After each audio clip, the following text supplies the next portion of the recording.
Good evening, Little Masters, and welcome to episode 242 of the Prancing Pony podcast, where, well, we confess we're not experts at animal recognition, but I think we'd probably spot the difference between a squirrel and a 3-foot-tall hobbit-like person who doesn't have a tail. It was dark, okay? I mean, maybe Anborn just needs night vision goggles or a headlamp or something. Yeah. Well, folks, go ahead and pull up a bench in the common room. I'm Sean Marchese, the Lord of the Mark, and I'm here with the Man of the West, who plunges his head into cold water before every episode, Alan Sisto. Well, now I can keep awake long enough to talk for a couple of hours. Not if I can help it. All right, folks, today we're going to feast on fair food with Faramir and friends in the fourth fraction of the window on the west. I'm so glad you didn't say fenestration instead of window. Dang it, my thesaurus didn't give me that one. And with alliteration like that, I'm sure to be left feeling strangely rustic and untutored, just like Frodo is. But folks, for those of you joining us for the first time, welcome. Here at the Prancing Pony podcast, we are reading and talking our way through Tolkien's stories of Middle-earth, a few pages at a time. We dive into the details, point out connections to other writings, talk about our favorite themes. And we also make sure we have a lot of fun along the way. So we're glad you've joined us. And we know you'll be glad you joined as well. But before we get into the chapter, it's time for a segment we've not seen in a while, This Week in Tolkien History. This episode releases on March 6th, and a couple of our favorite Tolkien works have connections to This Week in Tolkien History. First, on March 3rd, 1983, the book The Monsters and the Critics and Other Essays was published, nearly 10 years after Tolkien's death. Christopher Tolkien had been very busy in those years, editing and publishing The Silmarillion in 1977, Unfinished Tales in 1980, co-editing Humphrey Carpenter's collection of Tolkien's letters in 1981, and really a lot more than that. And only 7 months after Monsters and the Critics was published, the first volume of the History of Middle-earth would be published. So he was really busy. He really was, which... Talk about just a ton of work. I can't even imagine doing all that. Yeah, absolutely. So in the flurry of works that were published in those years, from 1977 to 1983, just 6 years, it would be easy to miss The Monsters and the Critics. Yeah. But you'd be doing yourself a disservice if you didn't at least find a copy to read. This volume contains several essays, some of which had already been previously published, including Beowulf, The Monsters and the Critics, which was delivered as a lecture in 1936 and then published the following year. Good luck getting a copy of that, by the way. Good luck getting a copy of that original. Yeah. And another of our favorites on fairy stories. Yes. And of course, it also included previously unpublished material, including A Secret Vice, first given as a lecture in 1931. Now, that essay would later form the foundation of the book by the same name, edited by our friends and previous guests on the show, Dimitra Fimi and Andy Higgins. That's absolutely right. But it's that title essay, Beowulf, The Monsters and the Critics, that we want to spend a little time talking about tonight because of how much we rely on it in our discussions of, well, lots of particular moments in Lord of the Rings. Absolutely. Now, for a more in-depth look on this essay, you're going to want to go back to episode 92, which began season 3 of the PPP. We spent that entire episode diving into Beowulf and this essay, but we'll try to sum up some of it here for you. When Tolkien was working on this, the scholarship that dominated Beowulf studies was, well, let's just say the critics didn't think much of it as a poem. They thought it was childish or silly because it focused on monsters and dragons and not the important things. No, that's not very good. Not at all. Not at all. Not at all. And they thought it was bad epic poetry. Mainly because it didn't read like Homer and Virgil. You know, stuff from centuries before and from the other side of the European continent. So why would it read like that, of course? Right, exactly. Now, one of Tolkien's predecessors said simply that Beowulf was lacking in dignity. Well... Really? I mean, I know. I'm thinking, well, this isn't like a bawdy tale or anything like that. So... I know, right? Yeah. But it's like you said, like, you know, oh, it's childish. Why is it about this dragon thing? It's about monsters and stuff. Yeah. Yeah. Well, and of course, Tolkien wasn't content with that answer or the state of scholarship on Beowulf in general. And he had a little something to say about this in the essay. He wrote, "It has been said of Beowulf itself that its weakness lies in placing the unimportant things at the center and the important on the outer edges. This is one of the opinions that I wish specially to consider." By which he means refute. Right, exactly. This is one of the opinions I wish specially to consider, rip apart, tear to shreds, and otherwise destroy. and burn. Yeah. Douse in gasoline. Fold, mutilate, spindle, and otherwise. Yeah, exactly. Yeah. Going back to Tolkien's words, he said, I think it profoundly untrue of the poem, but strikingly true of the literature about it. Oh, nice turnaround. I love it. Boom. Beowulf has been used as a quarry of fact and fancy far more assiduously than it has been studied as a work of art.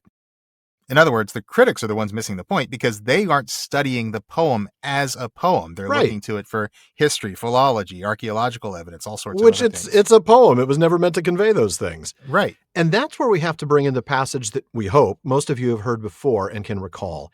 It is that incredible tower allegory in which Tolkien criticizes the critics. I'm going to read that. A man inherited a field in which was an accumulation of old stone, part of an older hall. Of the old stone, some had already been used in building the house in which he actually lived, not far from the old house of his fathers. Of the rest, he took some and built a tower. But his friends coming perceived at once, without troubling to climb the steps, that these stones had formerly belonged to a more ancient building. So they pushed the tower over with no little labor, in order to look for hidden carvings and inscriptions, or to discover whence the man's distant forefathers had obtained their building material. Some, suspecting a deposit of coal under the soil, began to dig for it, and forgot even the stones. They all said, "This tower is most interesting," but they also said, after pushing it over, "What a muddle it is in." And even the man's own descendants, who might have been expected to consider what he had been about, were heard to murmur, "He is such an odd fellow. Imagine his using these old stones just to build a nonsensical tower. Why did not he restore the old house? He had no sense of proportion." But from the top of that tower, the man had been able to look out upon the sea. Wow, man. I love that. I do too.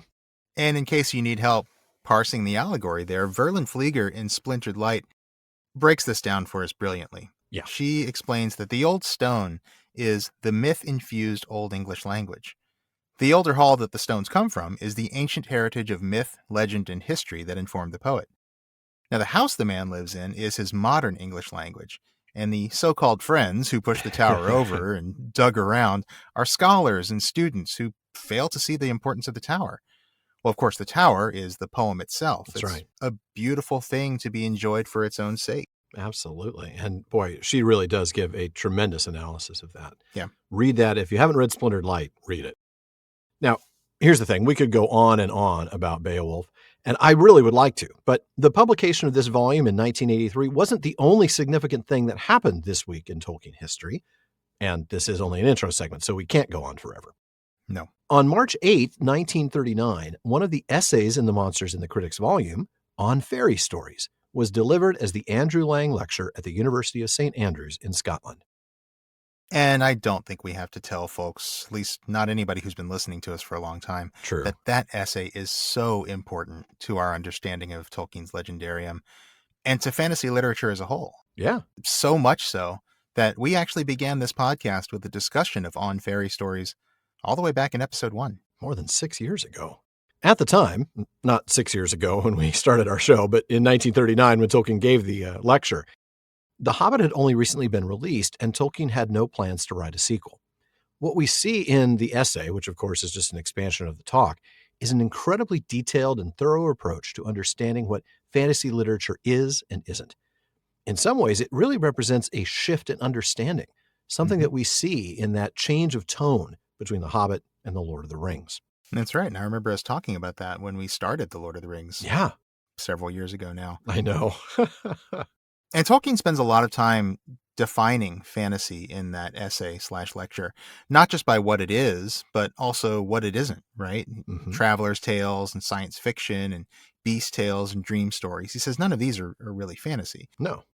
And it's this essay also that gives us the concept of the inner consistency of reality, that sub-creation that makes a secondary world believable, which is very different from, folks know what Samuel Taylor Coleridge once said about, the reader having to engage in suspension of disbelief. Yeah. Tolkien says that no, it's this inner consistency of reality that really makes you want to believe in a secondary world. Right, absolutely. If you have to suspend disbelief, frankly, you've already lost. Then it's already failed, he says, yeah. Now, of course, that's also the essay in which he gives us the three things that every good fairy story will have: recovery, escape, and consolation. Recovery, right? The regaining of a clear view. We've talked about that, of course. Escape, we talk about it all the time. like the escape of a prisoner, not the flight of a deserter. Right. And consolation, of course, the consolation of the happy ending. And I'm going to go ahead and quote from Tolkien here from the essay. The consolation of fairy stories, the joy of the happy ending, or more correctly, of the good catastrophe, the sudden joyous turn, for there is no true end to any fairy tale. This joy, which is one of the things which fairy stories can produce supremely well, is not essentially escapist, nor fugitive. In its fairy tale or other world setting, it is a sudden and miraculous grace, never to be counted on to recur. It does not deny the existence of discatastrophe, of sorrow and failure. The possibility of these is necessary to the joy of deliverance. It denies, in the face of much evidence, if you will, universal final defeat. And insofar is Evangelium, giving a fleeting glimpse of joy, joy beyond the walls of the world, poignant as grief. And man, I cannot get enough of that quote. It is a pretty awesome quote. It really is. Yeah. It really is. I love all the little twists and turns and parentheticals, and you have to really pay close attention when you're reading that to catch all of it. To the structure of the sentence to really understand what he's saying. Yeah. I mean, I really especially love the fact that eucatastrophe doesn't deny the existence of discatastrophe, of the bad catastrophe. Right. Bad things will happen. And then he says very specifically, the possibility of those bad things is necessary to the joy of deliverance. Right. Absolutely. And then, of course, it denies universal final defeat. Yeah. Well, I mean, that's just it. It's like without the bad, the good is not as significant, right? That's right. That's absolutely It's that whole idea that Verlin Flieger talks about, again, in Splintered Light, about how the dark helps to find the light helps to find the dark. You recognize the light because of the dark. Yeah.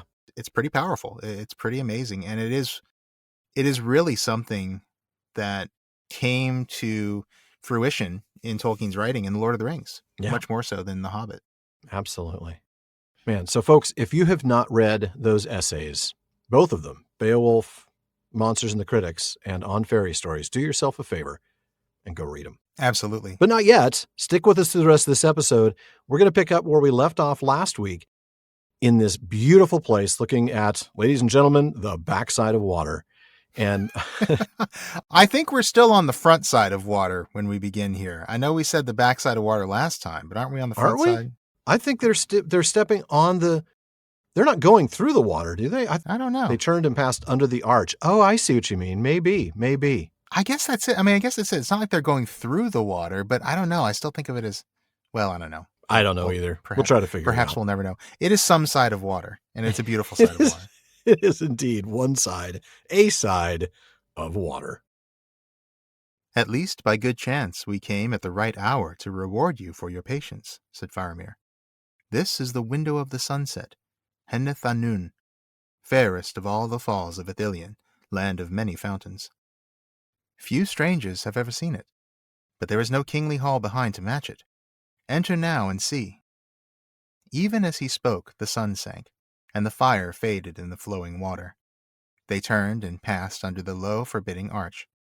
At once they found themselves in a rock chamber, wide and rough, with an uneven, stooping roof. A few torches were kindled and cast a dim light on the glistening walls. Many men were already there. Others were still coming in by twos and threes through a dark, narrow door on one side. As their eyes grew accustomed to the gloom, the hobbits saw that the cave was larger than they had guessed, and was filled with great store of arms and victuals. Well, here is our refuge, said Faramir. Not a place of great ease, but here you may pass the night in peace. Yeah, it may not be the fanciest 5-star hotel, but you can definitely pass the night in peace. And most importantly, there's going to be food, so that's good. That's right. Yeah. So Faramir gives a bit of a nod to the good luck they've had to arrive here at the perfect time. You know, we saw at the end of last week, the view here at sunset is absolutely breathtaking. Oh, yeah. With all the refraction of the sunlight through the water, those jewels of silver and gold and all those figurative gems that you see in it. Yeah. Yeah. And then he names the place, the Window of the Sunset, or Henneth Annûn. Now, Hammond and Skull point out that Tolkien gives an explanation of this name in his unfinished index. Henneth means window, and Annûn, or Anu is another form of that, is sunset or west. And this comes from an old Elvish root meaning to go down. It's related to words like Dune and Dunedain, man of the west. Huh. So, sunset, west. related, of course. That's fair. And also Andúnie, the western yeah. port city of Númenor that the faithful came from. That's right. And Faramir describes this waterfall here as the most beautiful of the waterfalls of Ithilien, mentioning that there are, of course, several. Right. But then he adds that very few visitors have ever seen it, and I think that's probably because of the whole blindfold thing. Yeah, that's true. I mean, they're not going to bring people here to begin with, and if they do, we're going to blindfold you, and you're probably a prisoner. You probably are. You're not going to be unblindfolded. Right. I'm not going to sneak up behind you and go, let them see, and scare them to death. Oh, that was great last episode. But interestingly, it's the porch that's nice here, not the house. It has great curb appeal. Fixer-upper once you get inside. Yeah. And now the sun goes below the horizon, and that beautiful prismatic effect that we saw last time stops. Yeah. No light, no prism. Yeah. Right. That makes sense. And they go under this forbidding arch. Now, I want to ask you about this. Why do you think this arch is forbidding? It's certainly not because it's low, right? Because, I mean, it's not like it's low clearance for the hobbits. I hope not. Half the size. If it's low clearance for the hobbits, what in the world? How's Faramir getting in there? The Rangers are like limboing to get through it. Seriously. How low can you go? Anborn's like, boss, I don't know if I can get very low. Anborn is the guy who misjudges the size of everything. He's like, boss, that opening is only 1 foot high. It's like, it's 2 feet high. Seriously. Boss, we got to walk 20 miles to get there. We got to walk 5 miles. Yeah, exactly. I thought I saw a squirrel, boss. Anyway, so forbidding, maybe because you can't see much behind it, like it's super dark. Maybe that's it, because it's dark on the inside. Yeah. Yeah, that could be it. That's the first thing that comes to mind. Yeah, that's probably it. Mm-hmm. And then once they get inside, we do see that it is dark and it takes a little while for their eyes to acclimate. Right. And inside the cave, we see this rough floor and this uneven roof. Yeah, I mean, this is clearly not a dwarven city, all carved and hewn and, behold the magnificent city of Dwarrodel. Right. No, this is very much as is, right? There are torches. The walls are glistening with the water. You can almost smell the humidity. It's got a very Pirates of the Caribbean smell going on. That's 2 Disney rides that we've referenced now. Minus the chlorine. But yeah. That's true. Yeah. That's so true. Jungle Cruise and Pirates. We need to get some Space Mountain in here somehow. But the place is full. So yeah, that's got to remind you of Disneyland. The place is full of people. That's true. It's getting fuller. We were told that many of the Rangers are already there, and there's more coming in small groups.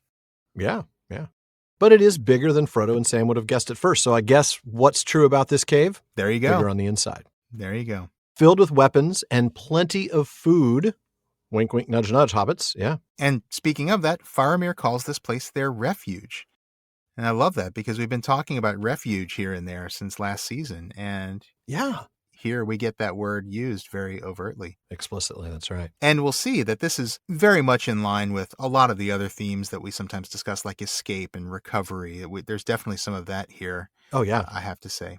It's very deeply connected with both of those two. Yeah, very much so. But I like just the simplicity of this. Like, this is a place of safety. This is a place that they can rest, and we're going to see that they're going to have an experience here like they've not had in a long time. That's true, since they left Lorien, as we'll find out. Mm-hmm. And while it's not luxurious, it's at least dry, and there's food. Have I mentioned that? Yep. I mean, that's going to make the hobbits very happy. That is going to make the hobbits very happy. Yeah. And moving on past where I stopped reading, Faramir explains how this place came to be. Yeah. Right? This is a cool story. I thought it was interesting. He talks about how the river used to come through this cave and out the archway that they came in through, the forbidding archway. But the river was rerouted, and the river ends up coming down now from much higher. So they essentially created this waterfall, or at least they made it taller. It must have fallen out of the cave before, down into the same pool. But yeah, so the river comes down from a lot higher up now. That's right. And then the cave was sealed up, right, to keep it dry. So that's kind of cool. Obviously, the Númenóreans or the Gondorians had some technical prowess to be able to do that. Yeah, makes sense. And now there are only 2 ways out, the single doorway and the waterfall. Of course, there's always my way. you had to get a third Disney ride reference in there. I did. How in the world did we manage 3 Disney ride references in the first This episode segment? is just getting started. That's crazy. I feel like we've set ourselves a challenge. To find a way out. We apologize in advance. Mr. Toad will not be making an appearance. No, it will not.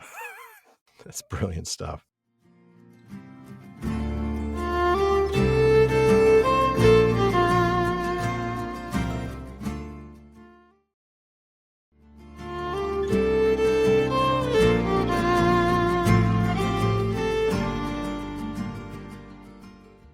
Well, folks, before we get back to the discussion, we want to make sure you know that when you finish listening to this episode, the talk continues all night long at the Prancing Pony Podcast.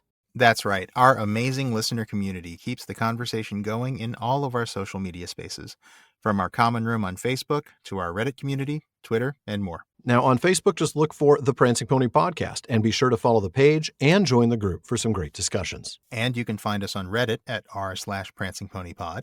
And we're also at Prancing Pony Pod on Twitter and Instagram. And don't forget to check out our brand new podcast, The Rings of Power Wrap-Up. We debuted just 3 weeks ago on February 12th, and we'll be discussing, analyzing, and speculating all about Amazon's television adaptation of J.R.R. Tolkien's Middle-earth. That's right. We'll be taking deep dives into the lore behind the show, or the lore that should be behind the show, depending on what they change and what they don't. We'll be talking about our favorite themes and our favorite characters and a whole lot more. Yeah. So please look for the Rings of Power Wrap-Up and subscribe wherever you listen to podcasts.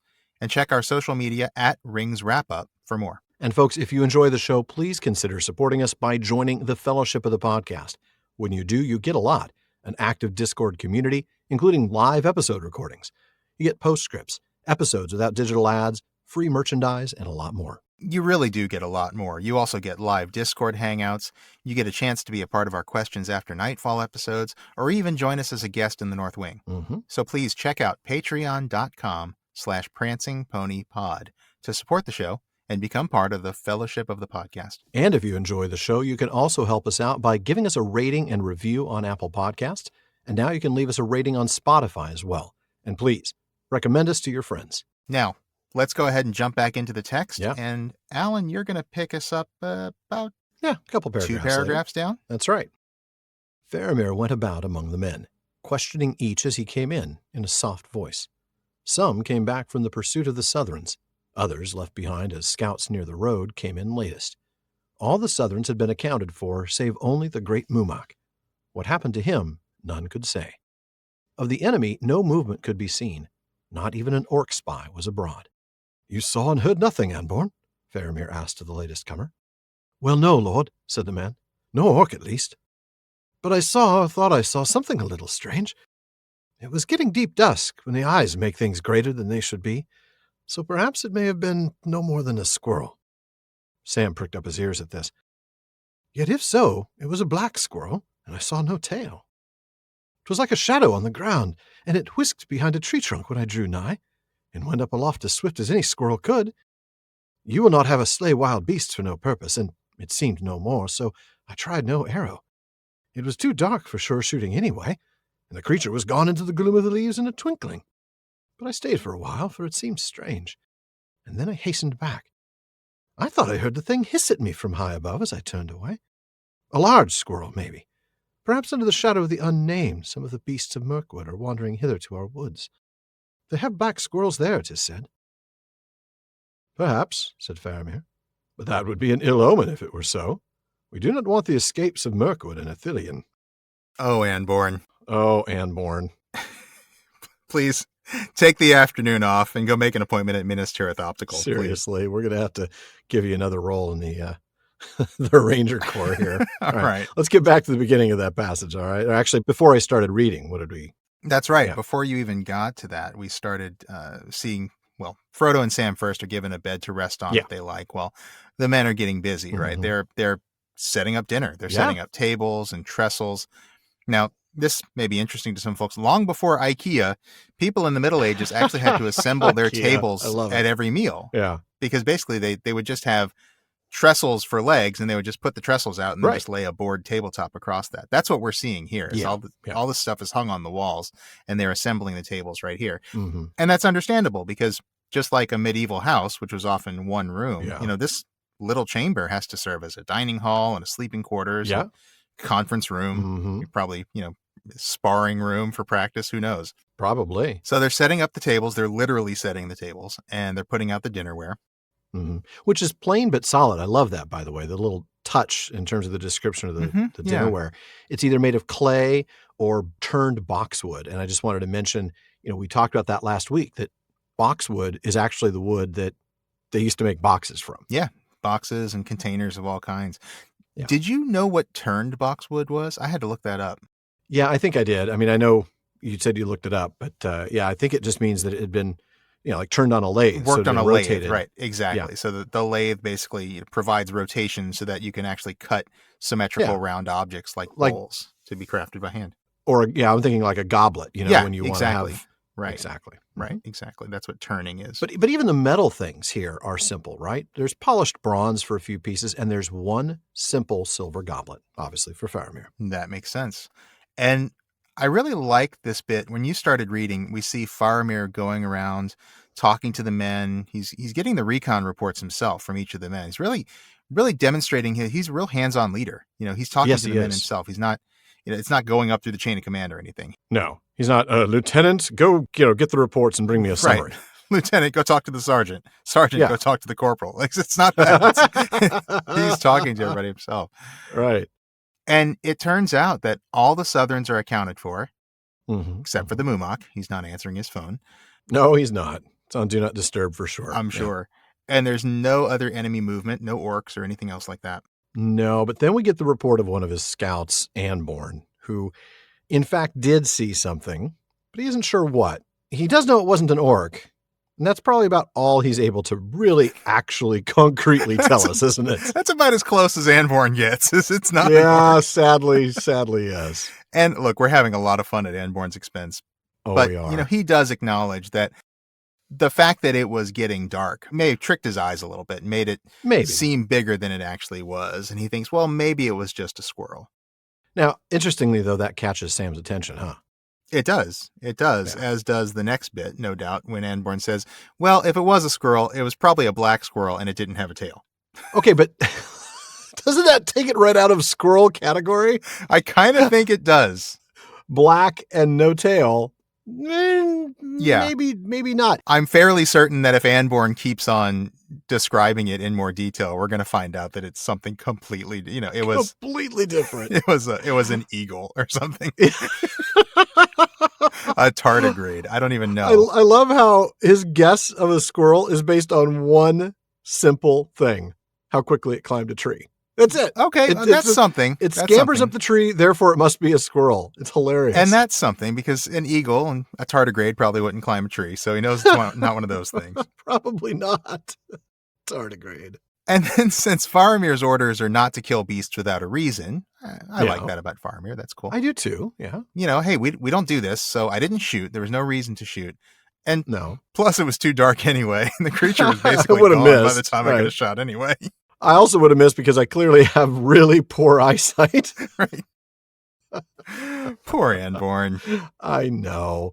But then we get this odd detail. He thinks he heard the squirrel hiss at him, which, again, I have to add, wouldn't that take it right out of the squirrel camp, Anborn? I mean, I don't know. Anborn really sticks to this. He's like, well, maybe it was a giant hissing black squirrel from Mirkwood. Why not? I think they have those up there, don't they? I'm sure they do. I mean, we do know they at least have black squirrels in Mirkwood, right? They do. We have seen those. If we go back to chapter 8 of The Hobbit, we read there were black squirrels in the wood. As Bilbo's sharp, inquisitive eyes got used to seeing things, he could catch glimpses of them whisking off the path and scuttling behind tree trunks.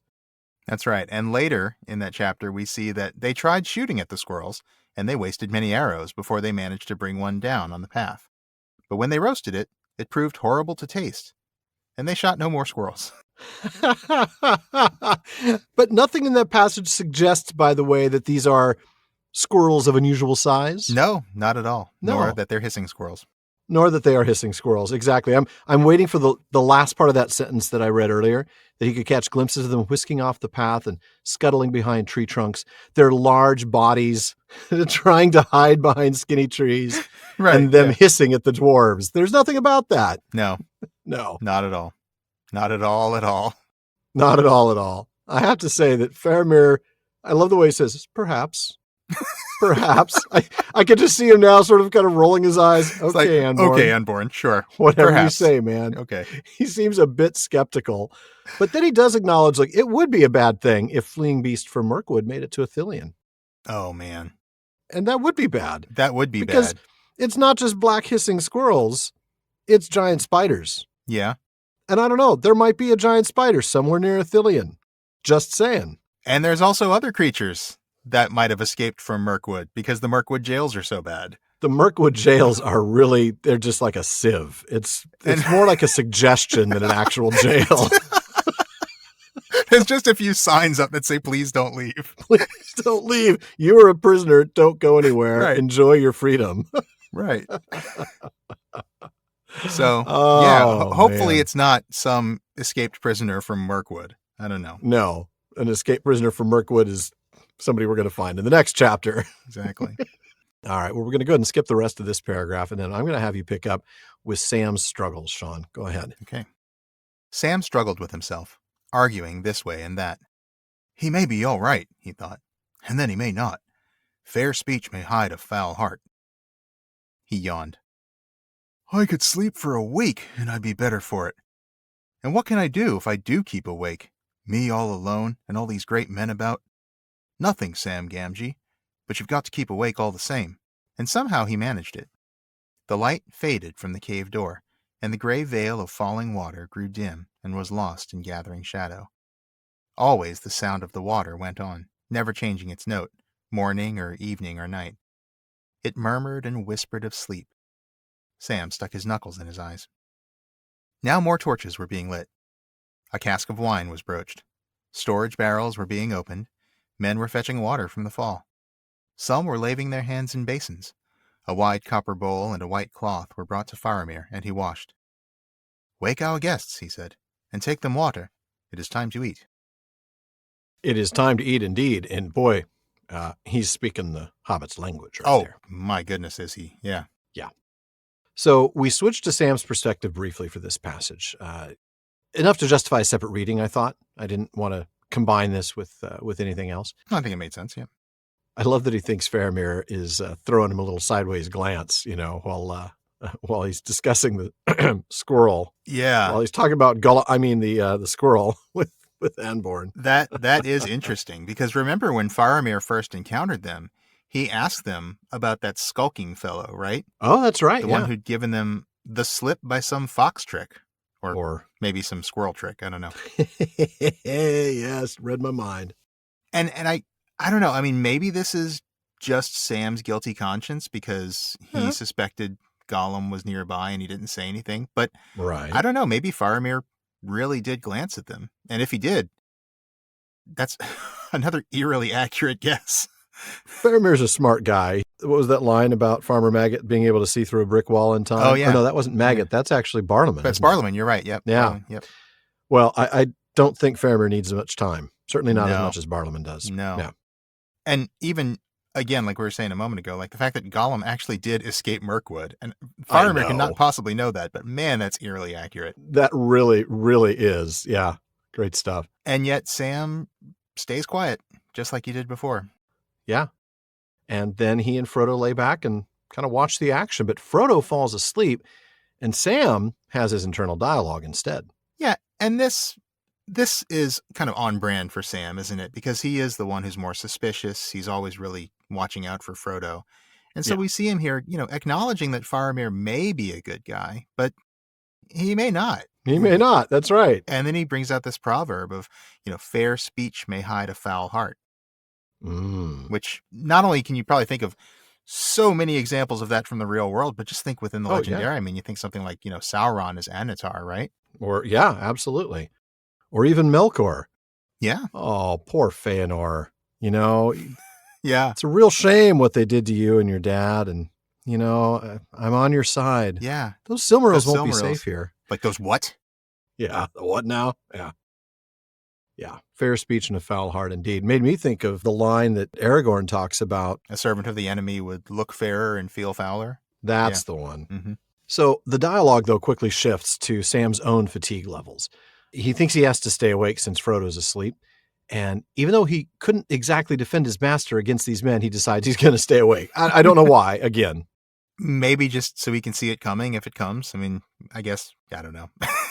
I don't have much on that, but. You got nothing, huh? No. You got nothing. No, but I guess he just he wants to at least see it coming. Maybe he can shout and wake Frodo up. Hey, Frodo, we're about to die. Wake up. We're dead. Okay, we're done now. Right. And then we get this description of the sights and sounds, including one of my favorite little blink and you miss it descriptions here, that the waterfall murmured and whispered of sleep. I love that. It's almost like the water is almost personified, like it's trying to talk him into going to sleep, you know? Ooh. Like, hey, Gamgee, you need to rest. What? I mean, obviously it's not really, but it's like a water lullaby. Well, I mean, come on, we talked about this not long ago. Water sounds are what I listen to go to sleep. Oh, I love it. I know, me too. Rain. Mm-hmm. Yeah. So Sam, the white noise is really doing it for him, and he's rubbing his eyes to try and stay awake. Yeah, of course he is. He's like shoving his knuckles in his eyeballs. Yeah. But then the action steps up, right? We get more torches, we get a cask of wine being opened, and now water is being brought for washing. Now it's a party. That's right. Bring the wine and the water. We're all good. I noticed this because we don't see these two things happen a lot in Lord of the Rings. Both opening a cask of wine and washing your hands before you eat.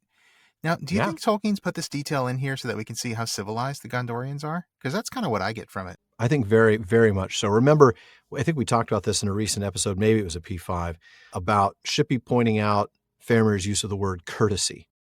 That's right. And how it's a post-Norman invasion word. Right. And again, it's to show how civilized the Gondorians are in comparison to, let's say, the Rohirrim, for instance. Yeah, this is more like a high Middle Ages society, whereas the Rohirrim are kind of like a pre-AD 1000 society. Exactly. Yeah. And so I do think that this is another way for Tolkien to show this is a much higher level of civilization than the other men we've encountered. Yeah, I think so. They wash their hands before they eat. They actually bring out a cask of wine. Right. Instead of ale. Right, exactly. So yeah, I think certainly the hand washing, but the wine, I kind of get the feeling that is as well, right?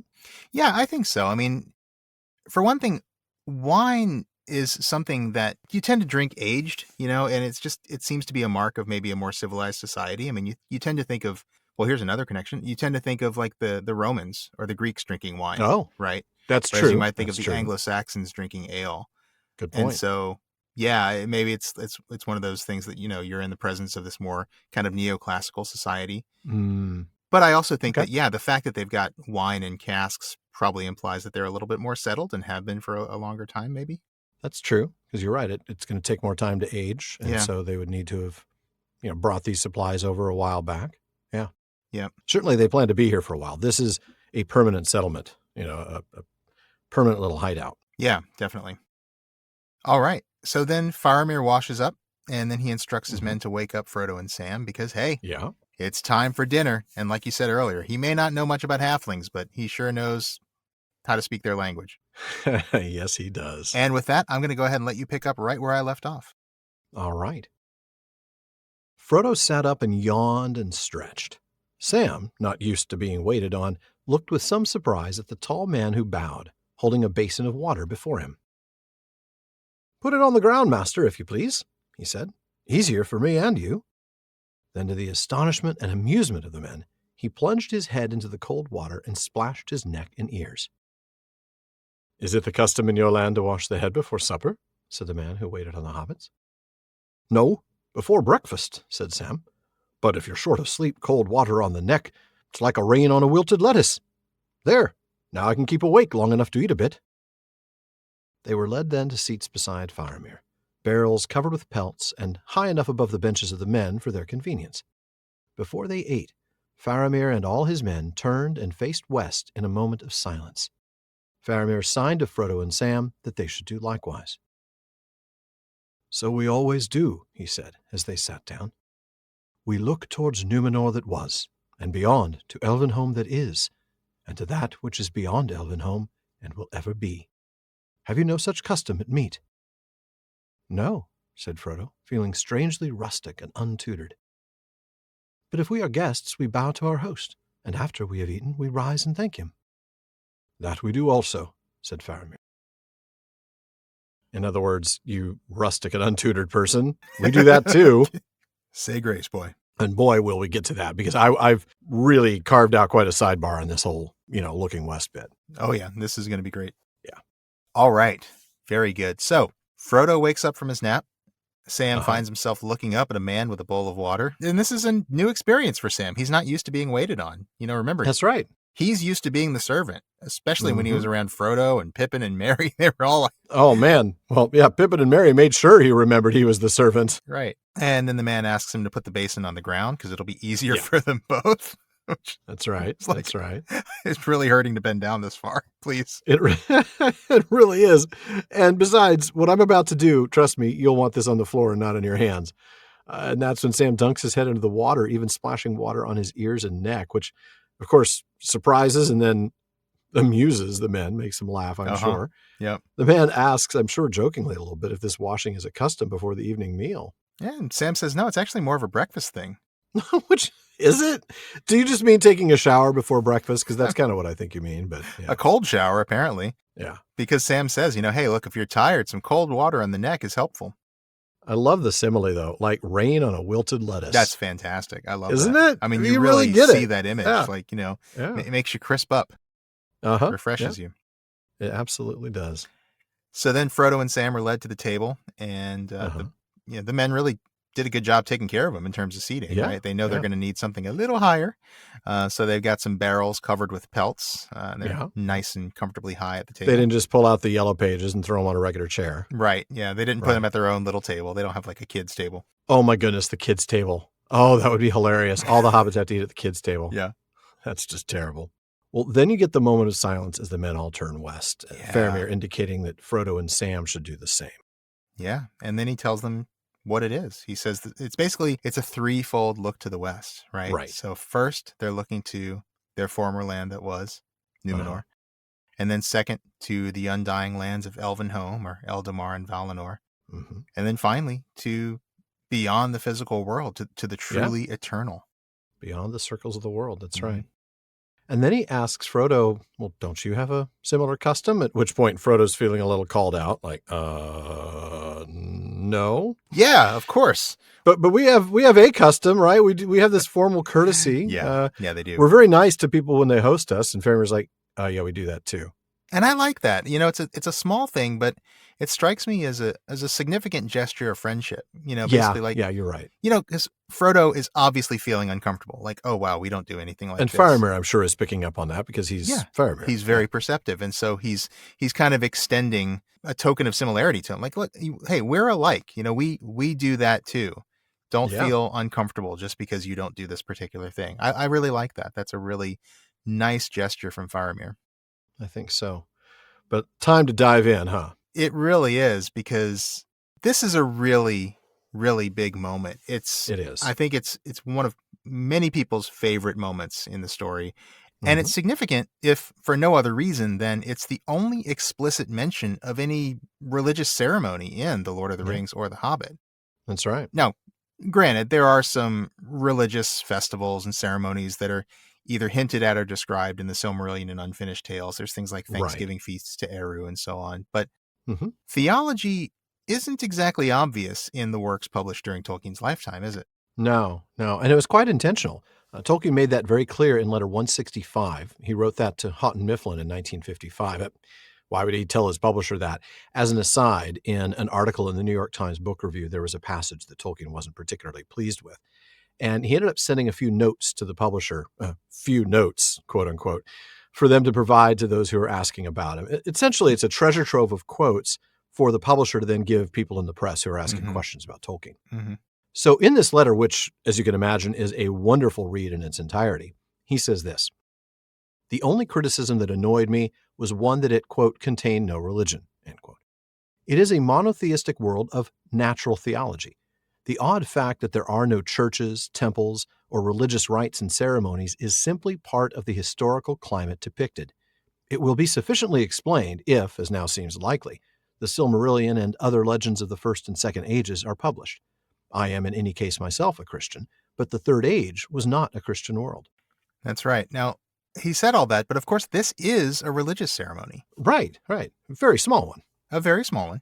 But he does point out that it is a religious ceremony in letter number 211, which he wrote to Rona Bear. Yeah. Now, we've talked about this letter before for Oh, a yeah. few different reasons. This is the one that describes and actually depicts the shape of the Gondorian crown, Right. talks about the etymology of the names of Elrond and Elros, and a lot more than that. It's a fantastic letter with a lot of Oh, great, yeah. insightful bits. But here, I want to point out something that Tolkien said about the theology of Gondor. He had been talking about their similarity to Egyptians in regards to, like some of these massive building projects and other things, which Yeah. we'll discuss later. But he says that they're very different to the Egyptians in theology. He said in that respect, they were Hebraic and even more Puritan. But this would take long to set out, to explain indeed why there is practically not overt religion, or rather religious acts or places or ceremonies among the good or anti-Sauron peoples in The Lord of the Rings. And in a footnote to that letter, he adds, specifically about this event, almost the only vestige of religion is seen here in the grace before meat. This is indeed mainly, as it were, a commemoration of the departed, and theology is reduced to that which is beyond Elvenhome and ever will be, that which is beyond the mortal lands, beyond the memory of unfallen bliss, beyond the physical world. Right. And remember that Tolkien intended this to be a fictional history in the distant past of our world. Right. Which makes it necessarily before the birth of Christ and therefore Right. pre-Christian. Right. And I noticed that, this grace before meat that we see here is, as it should be for a pre-Christian practice. I mean, it is very noticeably devoid of any overt markers of a typically Christian grace, right? We don't have any words that you might find in a Christian grace or anything like that. All they're doing is praying in a certain direction, which I note is actually something that's common across all the major Abrahamic religions. So there's nothing here that makes it specifically Christian. Very, very good point. Good catch. Thank you. Now, of course, Tolkien did build a world that was created by a single, eternally existent God. That's Eru, Iluvatar. Mm-hmm. And it's governed by angelic entities who are also created by Eru. But still, Tolkien chose not to include all those obvious trappings of religion. No temples, no ceremonies, even by those who served Iluvatar, except for a few references in the Silmarillion and Unfinished Tales. Right. Instead, you'll notice that it's actually Sauron who builds temples and actually requires sacrifices. Ooh, yeah, he does. And you're right. That's a very good point. Even the religious ceremonies that are mentioned, there are no temples, there are no sacrifices. There's nothing like that. Right. Think of the Meneltarma, right? And the top of the Meneltarma once a year, and nobody except the king is allowed to even say anything. Right. So, as we pointed out before, though, Tolkien is always aware of his audience when writing his letters. And when he responded to those who were concerned about religious or theological issues, he would go into more depth. For example, in letter 153, which is to Peter Hastings, the manager of a Catholic bookstore in Oxford, Tolkien goes into a lot of depth addressing questions about elvish reincarnation, Goldberry's line about Tom that he is, and a lot more. On the topic of theology, he explains that the immediate authorities are the Valar, the powers or authorities, the gods, and he puts that in quotes. But they are only created spirits, of high angelic order, we should say, with their attendant lesser angels, reverend, therefore, but not worshipful. And then he goes into a very long footnote that is well worth reading here so that we can discuss this topic a little more accurately. All right, well, I'll go ahead and read it. In that note, he says, "There are thus no temples or churches or fanes in this world among good peoples. They had little or no religion in the sense of worship." And he's putting quotes around many of these words when he says this. "For help, they may call on a Vala, as Elbereth, as a Catholic might on a saint, though no doubt knowing in theory, as well as he, that the power of the Vala was limited and derivative. Yeah. But this is a primitive age, and these folk may be said to view the Valar as children view their parents, or immediate adult superiors. And though they know they are subjects of the king, he does not live in their country, nor have there any dwelling." And he goes on in that footnote to add, the Númenóreans and others of that branch of humanity that fought against Morgoth, even if they elected to remain in Middle-earth and did not go to Númenor, such as the Rohirrim, were pure monotheists. But there was no temple in Númenor until Sauron introduced the cult of Morgoth. The top of the mountain, the Meneltarma, or Pillar of Heaven, was dedicated to Eru the One, and there, at any time privately and at certain times publicly, God was invoked, praised, and adored, an imitation of the Valar and the mountain of Aman. But Númenor fell and was destroyed, and the mountain engulfed, and there was no substitute. And then finally, referencing this moment that we've just read, he adds, "Among the exiles, remnants of the faithful who had not adopted the false religion nor taken part in the rebellion, religion as divine worship seems to have played a small part, though a glimpse of it is caught in Faramir's remark on grace at meat." But wait, there's more.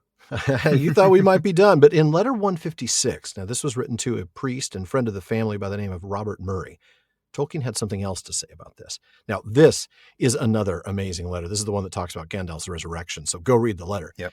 But there he also talks about Númenor in exile and how they inherited the hatred of Sauron, the friendship of the elves, the knowledge of the true God. And then he gives a deeper explanation of why there are no temples or churches and so on, saying, The hallow of God and the mountain had perished, and there was no real substitute. Again, a reference to the Meneltarma in Númenor. Right. Also, when the kings came to an end, there was no equivalent to a priesthood, the two being identical in Númenorian ideas. So while God, Eru, was a datum of good Númenorian philosophy and a prime fact in their conception of history, he had, at the time of the War of the Ring, no worship and no hallowed place. And then he continues to explain that the extent of their religion was essentially not to worship any creature, and certainly not Sauron. Tolkien adds that they had, I imagine, no petitionary prayers to God, but preserved the vestige of thanksgiving. And then mentions one small sacred place. It later appears that there had been a hallow on Mindalluin, only approachable by the king, where he had anciently offered thanks and praise on behalf of his people. But it had been forgotten. It was re-entered by Aragorn, and there he found a sapling of the white tree and replanted it in the court of the fountain. It is to be presumed that with the re-emergence of the lineal priest kings, of whom Lúthien the blessed elf maiden was a foremother, the worship of God would be renewed, and his name or title be again more often heard, but there would be no temple of the true God while Númenorian influence lasted. Wow, that is very interesting. Isn't it? I don't think I'd ever read that one before. I mean, a lot of the other things had crossed my radar, but that one. Yeah. Wow. Interesting. So for Tolkien, Aragorn's coronation is really a restoration not only of the kingdom, but also of religion, of the worship of Eru. Yeah. Yeah. I mean, I guess there's another counter for the idea of Aragorn as a Christ-like figure, certainly. Yeah, I guess so. You know, if he's the reemergence of the unification of the line of priests and the line of kings. Yeah.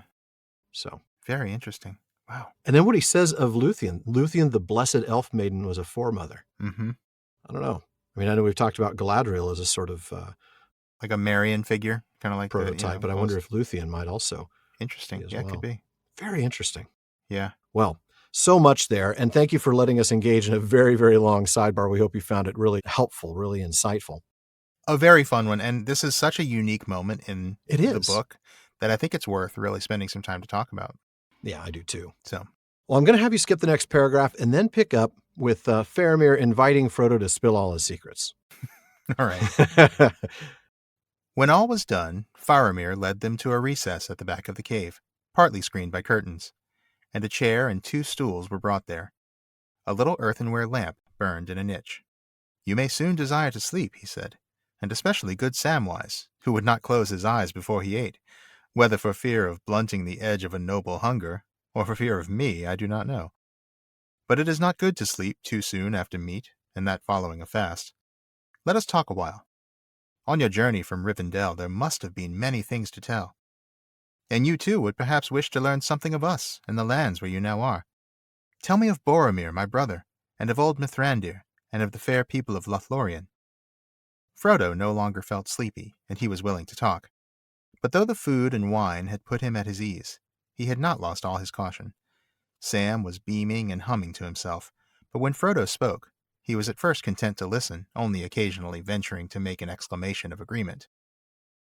Frodo told many tales, yet always he steered the matter away from the quest of the company and from the ring, enlarging rather on the valiant part Boromir had played in all their adventures, with the wolves of the wild, in the snows under Caradhras, and in the mines of Moria, where Gandalf fell. Faramir was most moved by the story of the fight on the bridge. "It must have irked Boromir to run from orcs," he said, "or even from the fell thing you name, the Balrog, even though he was the last to leave." "He was the last," said Frodo. "But Aragorn was forced to lead us. He alone knew the way after Gandalf's fall." But had there not been us lesser folk to care for, I do not think that either he or Boromir would have fled.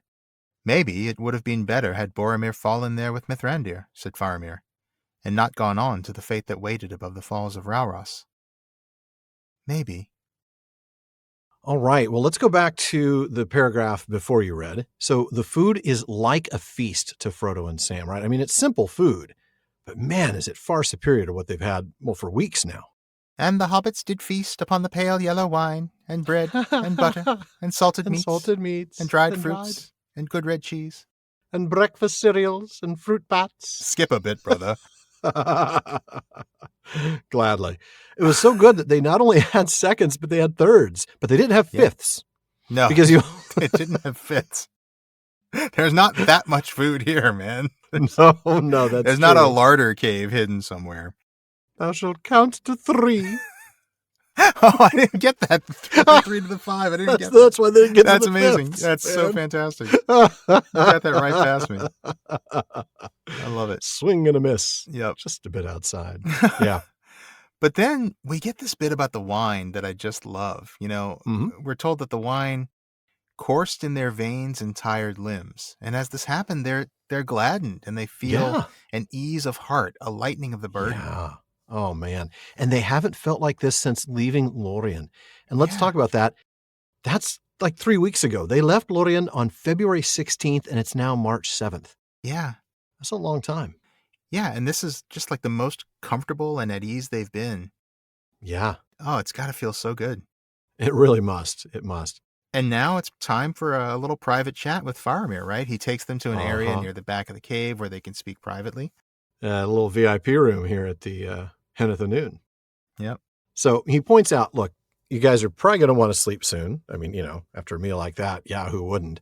Especially Sam, I like how he calls him out, who was really, really tired but refused to sleep. Oh, and I love the reasons that Faramir calls out. I mean, it's very candid, which I love. It is. Yeah. And a little funny when you think about both of them. It's like, I'm not sure if it was fear of losing the edge of his hunger or fear of me. Fear of me. Yeah. That's right. Yeah, good stuff. And he's right. I mean, I think it's probably more the latter. I mean, given the little inner monologue that we saw from Sam a moment ago. Yeah. But I love that. Again, Faramir picks up on that. He does. Oh, he is so observant. He is. And so just perceptive and catches all the little details. Mm-hmm. But then he points out, like a good dad, that it's not such a good idea to go to sleep so soon after a big meal. This is true. They also shouldn't go swimming either, That is true. You got to wait a while. That's right. That's true. But again, this is Faramir, and he's always playing verbal chess, right? I mean... Yeah, he's got an angle here. He does. This is giving him an excuse to get some more information out of them. Yeah. They've had a little wine. They're relaxed. They're feeling comfortable. Yeah. Now's my chance to learn more. That's right. It absolutely is. And he wants to hear more about their journey from Rivendell, especially anything about Boromir, Mithrandir, and the fair people of Lothlorien, which, again, I think shows his quality, right? He's not labeling the elves in a negative or scary sense. No, that's right. This is another example of him, talking about the elves with reverence. Yeah, I love that about him. And sure enough, thanks to the wine, thanks to the relaxation, Frodo is willing to talk. He's feeling better. I mean, he's not tipsy or drunk. The text does tell us that. But the wine has relaxed him a little bit. He's On the other hand, Sam is beginning to show signs he might not be entirely sober. That is true. That is true. And so Frodo begins to talk. And Sam, at least at first here, he's only jumping in to agree now and then. He's kind of being Frodo's hype man a little bit. Yeah. And Frodo tells many tales, but he wisely steers the conversation away from the ring and the quest. Right. And he also wisely sort of exaggerates Boromir's role, sort of talking up all the good things he did, as you should. That is brilliant. I mean, he clearly knows his audience, right? He wants to play to the Gondorians. I mean, he's not lying. He does. He's talking about things Boromir actually did, but he's just talking it up. Yeah. Yeah. So Faramir jumps in, though, at the tale about the Bridge of Khazad-dûm, doesn't he? And he's got some things to say. And how Boromir would not have wanted to run. I love that. It must have irked him to have to run. No way. Yeah, Boromir, he's not the kind of guy who runs away. No. And Frodo agrees with that. Bravely brave Sir Robin. Sir Robin. No, he's not Sir Robin. He's not Sir Robin, no. Yeah, and Frodo agrees with this. He says that he wouldn't have fled, actually, if it weren't for us lesser folk, the hobbits that he had to protect. That's right. Aragorn, too, Frodo says, for that matter, also wouldn't have run away. He was forced to lead us after Gandalf's fall, and that suggests perhaps that Boromir accepted his leadership simply because Aragorn knew where he was going and Boromir did not.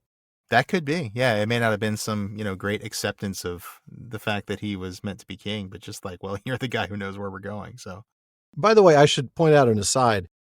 I realize now that Aragorn never said, "I am your king," right? His claim wasn't to the throne of Gondor. His claim was, "I am the heir of Isildur, and this is the sword of Elendil." That is true. So I was maybe overplaying that point, saying that, oh, what do you mean Boromir accepted his claim? He wasn't accepting his kingship. But I'm not 100% sure in hindsight that Aragorn was attempting to claim kingship at that point. Well, no, not overtly, but I think everybody there who knew the situation would have known which way the wind was blowing. The heir of Isildur with the sword of Elendil. That's where this is headed. I just wanted to point out it was more of an inference than a flat-out claim. Yeah, that's true. It's not like he said, well, we're going to go to Minas Tirith and then I'm going to be your king. And Boromir was like, okay. Right. It wasn't like that. It was, All right. And then Faramir suggests that, this is interesting, actually. He suggests that it might have been better for Boromir if he'd fallen with Gandalf there in Moria, rather than go on to meet, whatever the fate was that he encountered at Parthgalen.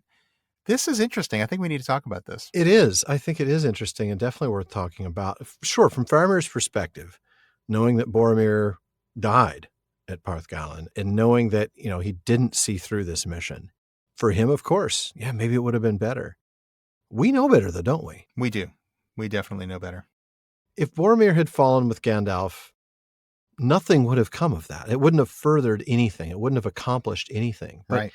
All it would have accomplished was he doesn't have to run from the orcs and the Balrog. Right. That's exactly right. That's the only thing it accomplishes, because his actions at Parthgalen really served many roles, right? First, his attempt to take the ring was a catalyst. We talked about this at the time. That action prompted Frodo to make his decision to leave the company and attempt that journey to Mordor alone. Mm-hmm. Well, alone with Sam. Yeah. No, that's absolutely right. And in fact, that's what led Frodo to this moment here. Right. In fact. Yeah. Frodo wouldn't even be having this conversation with Faramir had Boromir not tried to take the ring. Right. Yeah. But also, Boromir's death served as a redemption for himself. We've talked about that so many times on the show. Oh, yeah. Not only as his own redemption, but also as an inspiration for Merry and Pippin. As we'll start to see in the next book. Yeah, absolutely. And Boromir's death also served to give direction to the three hunters, right? It did. You're 100% right on that. Yeah. Aragorn did waver for a while, but there's no doubting that Boromir's death in saving Merry and Pippin is one of the things that prompted Aragorn to say, you know what? We're going after them. That's right.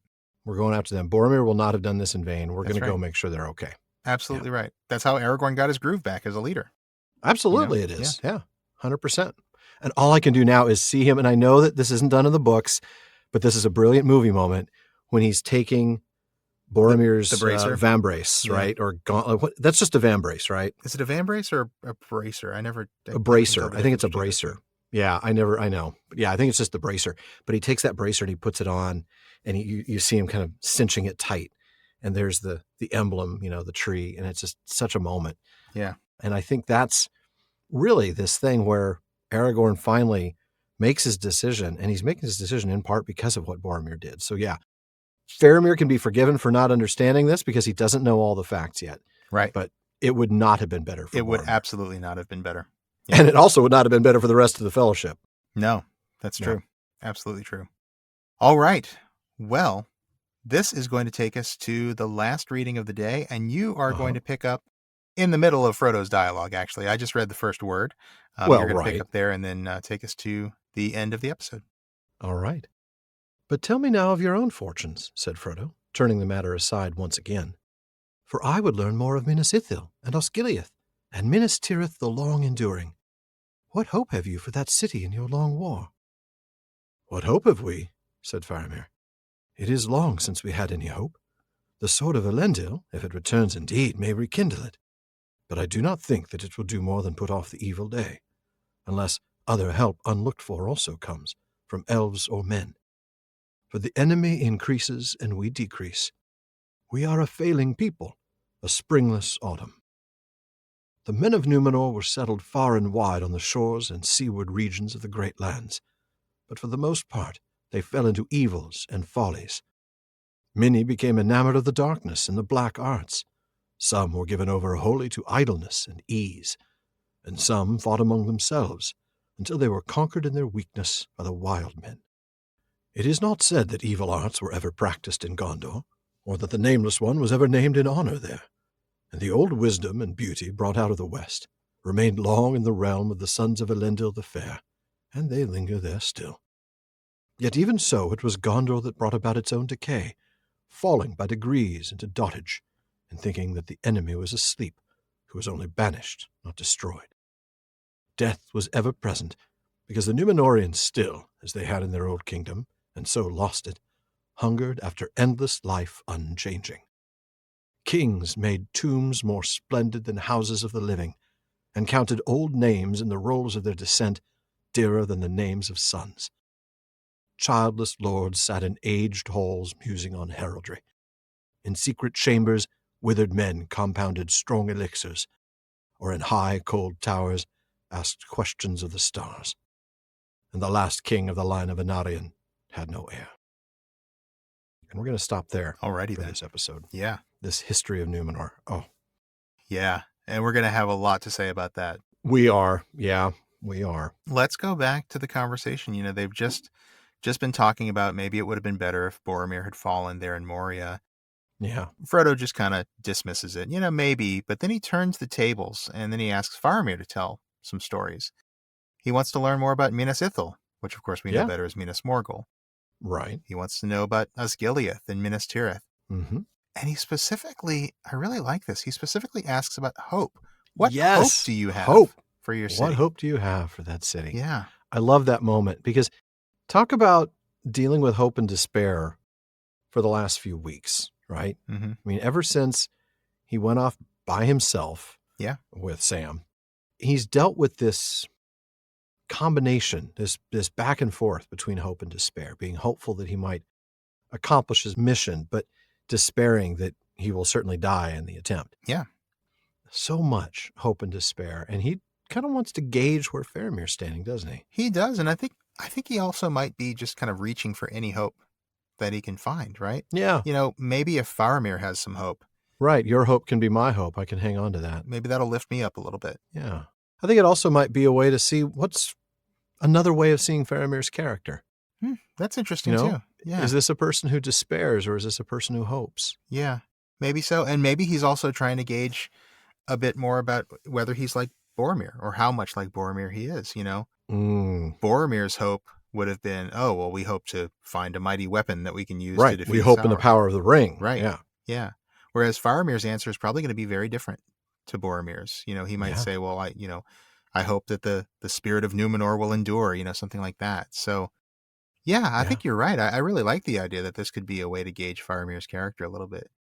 It's certainly a way for us to gauge his character, right? I mean, so. Yeah. Even if Frodo's not intentionally doing that, I think Tolkien is using this as an opportunity to talk more in depth about hope. Yeah.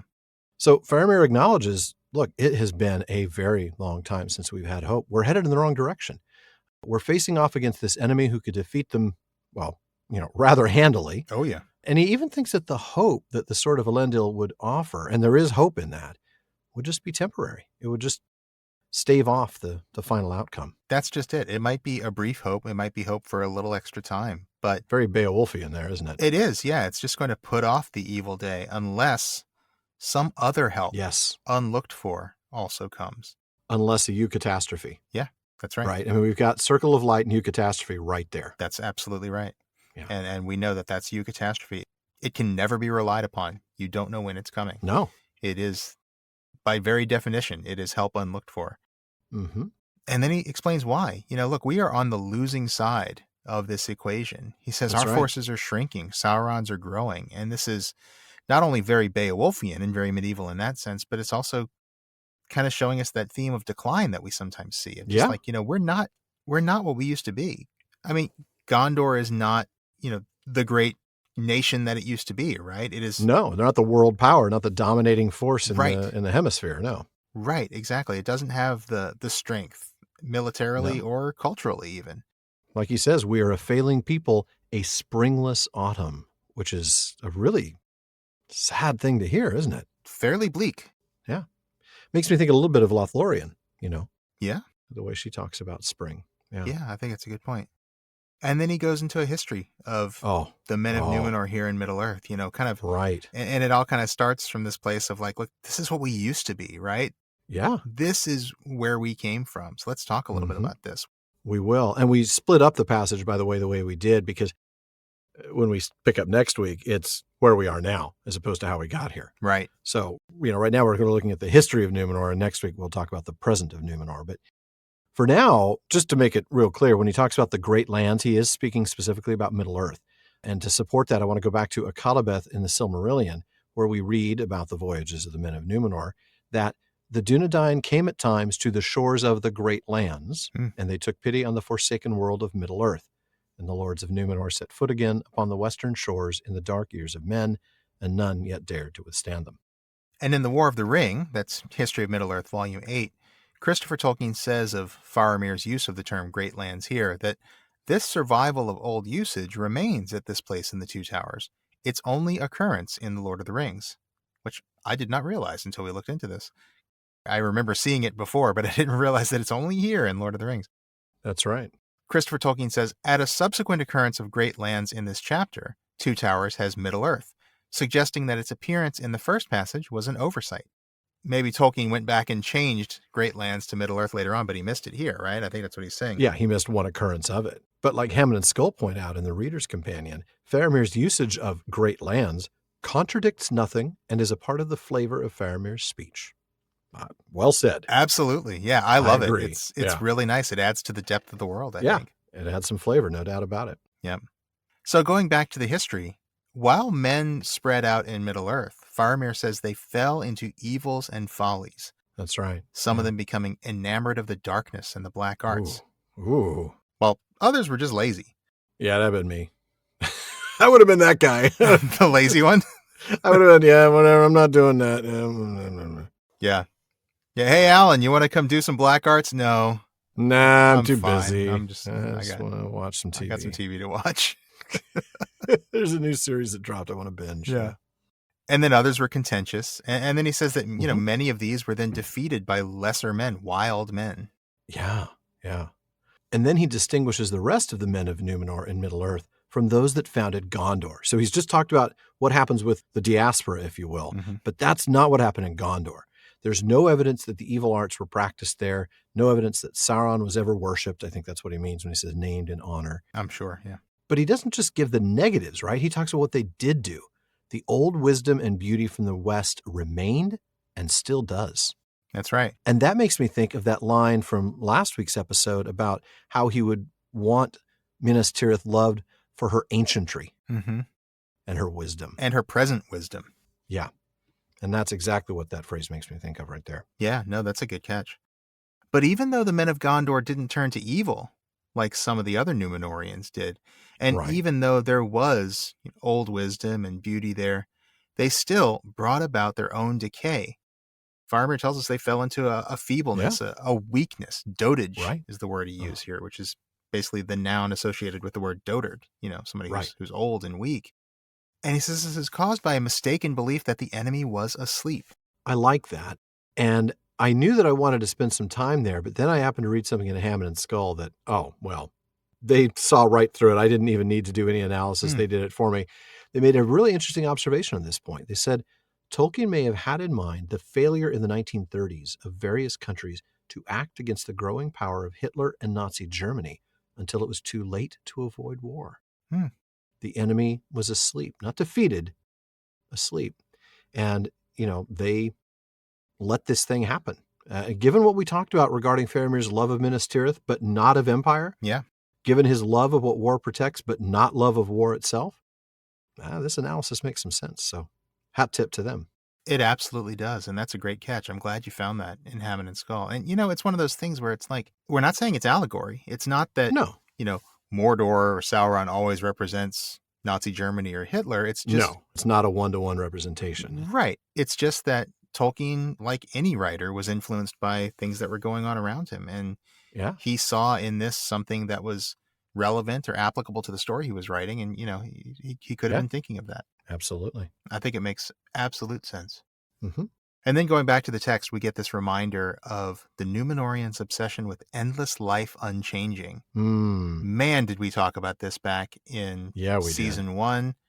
I have a feeling we're going to be talking about this again once the Amazon series comes out on the other podcast. I mean, absolutely. That was the fatal flaw of the Númenóreans. Yeah. It was also the defining feature of the last, a few generations. Absolutely. Really. They were absolutely obsessed with immortality, something they could never have. Mm-hmm. And Faramir even tells us here that this obsession with immortality is what cost Númenor the kingdom itself, the actual land. The land. The physical the entire island land is was gone lost because of our obsession with immortality. That's right. And yet this same obsession still continued in Gondor. They were making tombs that were more beautiful than the homes they lived in. They were thinking more about their dead ancestors than their own sons. Yeah. And they were searching for elixirs that would extend life. Wow. Yeah. Yeah. And, I love this passage because as I was reading it for the episode, I noticed he mentions a couple of pseudosciences here. He talks about strong elixirs. He's basically talking about alchemy. People absolutely. People trying to make some sort of, some elixir of life, philosopher's stone kind of stuff for immortality. And then he talks about asking questions of the stars. Well, that's astrology. Oh, yeah. Oh, man, that's a good point. Now, these are both two of the major pseudosciences that existed before, like say modern sciences of like chemistry and astronomy. And I think Tolkien is very deliberate about that. I think you're right. Through Faramir, I think he's showing us that the Gondorians became obsessed with not just knowledge, but false knowledge, right? This is pseudo knowledge. This is not real wisdom. They're getting distracted by something that's not real. Wow. Not only that, but obsessed with the past at the expense of the future, right? Yeah. We're looking at heraldry and ancestry and how important those things are. They're not even planning to the future. They're not even looking forward. Not at all. Not at all. To the point that the last king didn't even have an heir. And Faramir makes a real point there, doesn't he? Yeah. It's irresponsible, generally speaking, and foolish, not just in retrospect, for Eärnur to have accepted the challenge of the Witch King and ride off to face that challenge, but to do so without leaving an heir to the throne? That is unbelievably irresponsible for him to have done, to leave the kingdom without a king. For the first time in ages, right? Not thinking about the future at all. No, he's only thinking of his own pride. Yep. Yeah. Man. And I got to say, this whole last section puts me in mind of letter number 211 again. We talked about this letter earlier when we were talking about the grace before meat, and we hinted at the connection between Gondor and Egypt. And I got to tell you, this whole bit about the elaborate tombs and the quest for immortality really makes me think of this part from the letter. The Númenóreans of Gondor were proud, peculiar, and archaic, and I think are best pictured in, say, Egyptian terms. In many ways, they resembled Egyptians, the love of and power to construct the gigantic and massive, and their great interest in ancestry and in tombs. Wow. I mean, very much so, right? I mean, the monuments that we think of when we think of ancient Egypt are probably the pyramids, which were tombs. And really shows a deep obsession with immortality and with the past. It's fascinating. Very much so. Very much so. The quest for immortality is a big deal, to be sure. You know what else is a big deal? Getting our mail on time. Sean, what does Bartleman have in the bag tonight? All right. Well, lots of folks have been asking us for our thoughts on all the new Rings of Power stuff that's been released. That's right. From that still image with the 2 trees months ago, to the title drop, to the 23 character photos, the Super Bowl trailer, the Vanity Fair articles, and everything else. Now, of course, we've talked about that on the new podcast, but we thought that for folks who are just listening to the Prancing Pony podcast, well, we'll at least take a quick stab at it. Yeah, it'll be a very quick stab. I mean, I think we probably, when you combine those 3 episodes, we probably spent 2.5, 3 hours, and we can't do that in a mailbag segment. No. But we'll walk through some of these things real quick. Maybe 2 minutes on the still frame. What do you want to talk about that? Right? I mean, I think for me, it was just, I think seeing that still frame for the first time, the 2 trees of Valinor, we're going to get at least some mention of Laurelin and Telperion. And I know a lot of people were wondering, like, does that mean that we're going to spend some time in the First Age? And I don't think so. I think we are going to stay firmly in the Second Age, but there's probably going to be at least a couple of flashbacks. And frankly, I think some of the most recent articles have kind of confirmed that. I think so too. I think we'll see that in sort of a prologue, however long that prologue happens to be. Right. So, we get somebody in the foreground of that image. We still don't know who that is, but we've talked about that. It's, oh goodness, it could be anybody. We talked about it possibly being Finrod, since, Possibly. Galadriel is said to be going on a quest to revenge the death of her brother. So right. So it might be her him. talking about Finrod, talking about, who he was back in Valinor. We have no specifics. Really could be anybody. Yeah, it could be unnamed elf number 3. That's right. Clearly Tyrion upon Tuna. Right. And then the 2 trees in the background. So yeah. And then we had the title reveal, right? Oh man, that was great. Just in January, when Amazon finally gave us a title, The Lord of the Rings, The Rings of Power. And yeah. Because we don't have enough rings here, The Lord of the Rings, The Rings of Power, ringsy. Yeah. the ringsy show of rings and how rings are made. The Ringer Show on Rings Prime. Yeah. Yes. But I mean, we talked about this on the other show, but it was a very impressive video. Oh yeah. Especially when it turns out it wasn't CG, that it was all practical effects, like molten metal shot at 5,000 frames a second to run in slow motion. It gave us some hope. Ridiculously expensive equipment. I know, absurdly like a camera that costs more than my house. Right. It's pretty crazy stuff.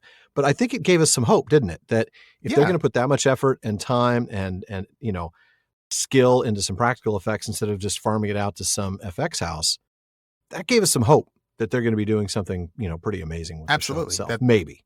That they're going to try and do this right. They're going to spend some time. They're going to put some effort into it. And that was really comforting. Yeah.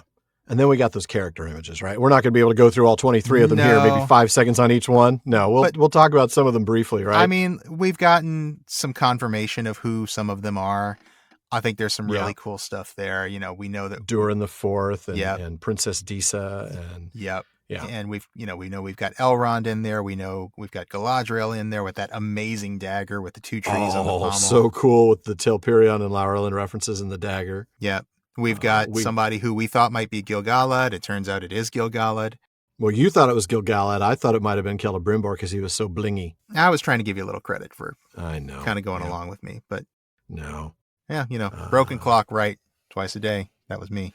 Yeah, it was. Who else do we have in there? Well, there's that really cool armor with the sun theme. And the sword. Yes. We have confirmed now that is, well, we haven't confirmed that it's Elendil. It's probably Elendil. I mean, I guess it could be Anarion, but it's almost certainly Elendil because that is Narsil right there. That sword is Narsil. I can't wait. Right. We've seen, of course, new characters. We were told which one of those was Halbrand. We were told which one of those was Arondir and Bronwyn. Arondir. Some of the new characters. Yeah. Yeah. It was exciting. And I got to say, it was brilliantly done by Amazon. Was very brilliantly to done. Release them the way they did. I know it was just, it was all anybody was talking about. It got all of us speculating for days before they released the information. And even then, they still haven't released all of the information. No. A lot of it is still speculative, but I think we know who about 8 of them are. Yeah. For sure, that have been released. Something like that. Maybe 8 or 10, maybe. Maybe a little more than a third of them. But yeah, I think that got me more excited than anything, honestly. Was just seeing that and like, oh, who are these people? And some gorgeous costume work too. I mean, just the details on some of those pieces were great. Yeah. So we got quite a few in there, right? I mean, Galadriel, Elrond, Gil-galad, Durin, Disa, a few Harfoots. And then some mysterious ones that we don't know. There's that really evil looking one that looks like, a Ringwraith or Sauron, right.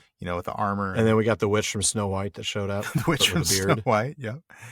That ends up being Meteor Man, which we'll talk about when we get to the trailer.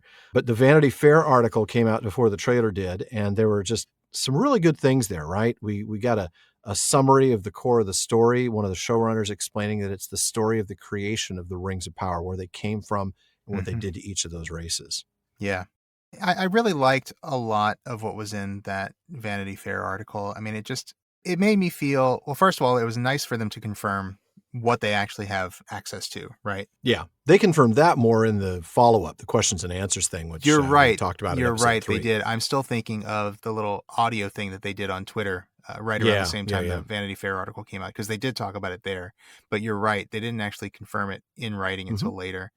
when we learn that they have access to basically The Hobbit and The Lord of the Rings and the appendices. With the appendices, right? But nothing not else. The Silmarillion or the Unfinished Tales, Yeah, which not at all. does make me wonder, but Mhm. but it's going to give them plenty of room to play with, and hopefully they'll do it right.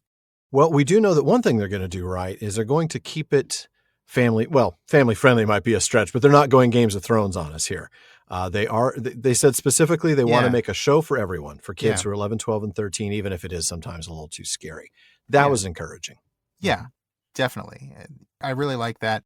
There are some other things that, I think we're still wondering about, like, compressing everything into a single timeline, a single human lifetime, basically, so they don't have to keep killing off characters. I understand why they're doing it. That is the one thing that I'm like, oh man, I hope that goes okay.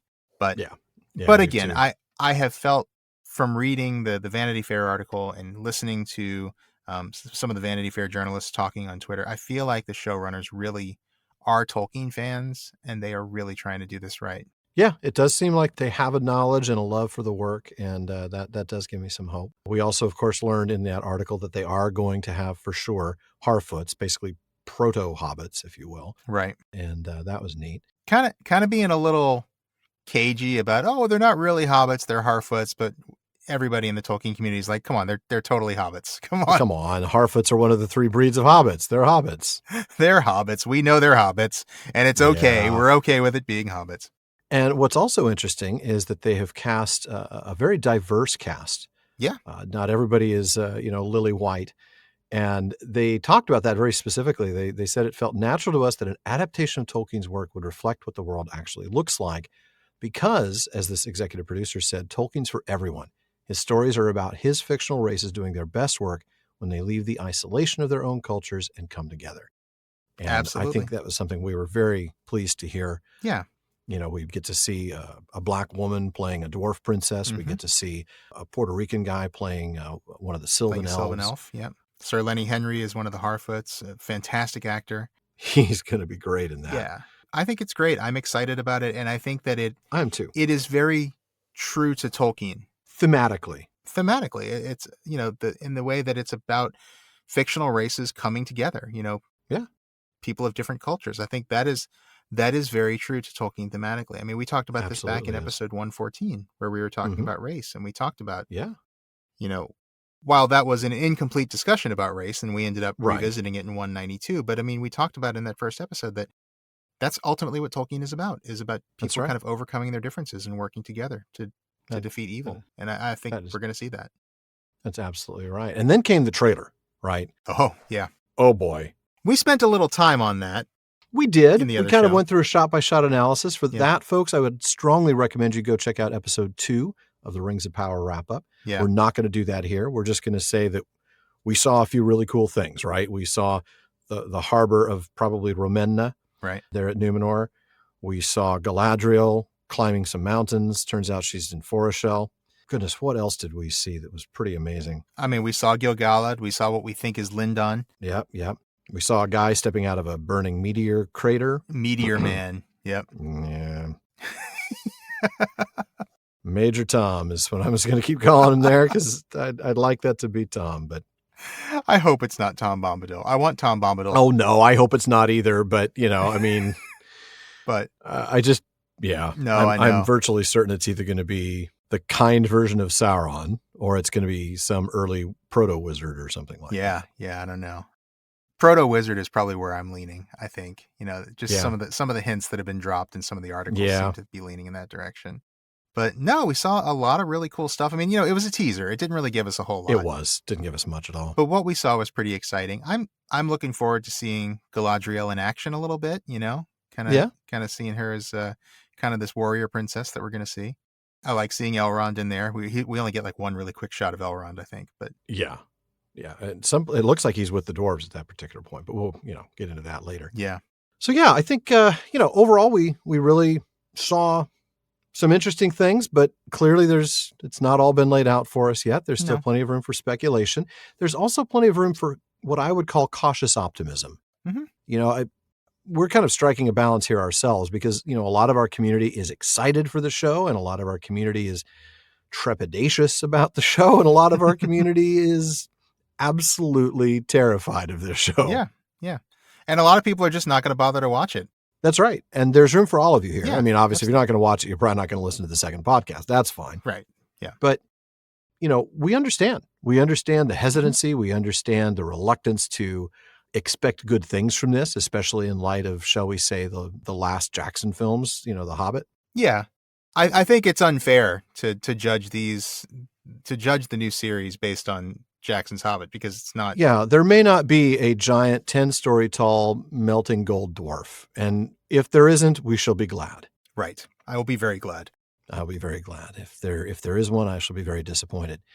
But, while there is a lot of room for different opinions and different feelings about optimism or pessimism regarding the show, I just want to say something that, you and I have talked about.